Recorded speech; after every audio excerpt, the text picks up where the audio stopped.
Whether you live or work in Portland or just pass through, it's obvious the homeless crisis has gotten worse. And today, city and county leaders announced a plan to invest nearly $40 million to try to reverse the trend. Alma McCarty has more on how the money would be spent and reaction to the plan. Alma?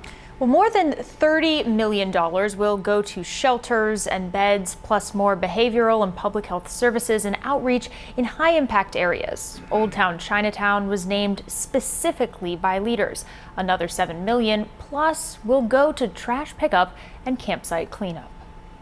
Outside of Blanchet House in Old Town Chinatown, dozens line up for breakfast, lunch, or dinner. The last 19 months during the pandemic have been just brutal for people. And so we do what we can 6 days a week to serve food and make sure that they have clothing and other supplies that they need to survive. Executive Director Scott Kerman believes the city and county's new plan is a step in the right direction. I think the city and the county's message today that they're going to spend a considerable amount of money addressing this issue is a signal that, you know, this is a serious issue and we're going to have to take it seriously and work together if we're going to, you know, make some progress for the people who are really suffering right now. The $38 million comes from a budget surplus, extra tax revenue collected by the city and county. We all agree that permanent housing is the clear answer to ending people's homelessness, but there are many paths back home, and together these new interventions will keep people on the road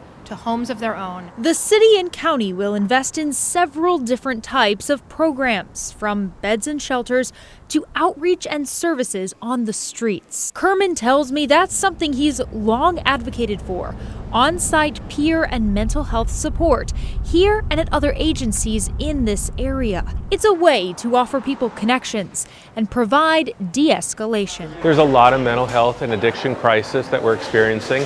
Not everyone who comes here for services, but certainly a more significant number than we saw before the pandemic. And so it appears from the news today that this program is going to be funded. I don't know exactly what it might look like, but we're excited to hear that we are going to put together some teams together that are going to provide this on-site intervention that I think is just going to make a huge difference. Mayor Ted Wheeler told reporters people will begin to see the results of this plan relatively quickly. I also want to be clear, we're hiring new positions and we're establishing new programs or expanding existing ones. That obviously doesn't happen overnight. Every day it's going to get worse because there's so much trauma that they're experiencing. So we're layering trauma on top of trauma for people who are houseless in our community. Kerman hopes the response is swift for the good of the people he serves. In Portland, Alma McCarty, KGW News.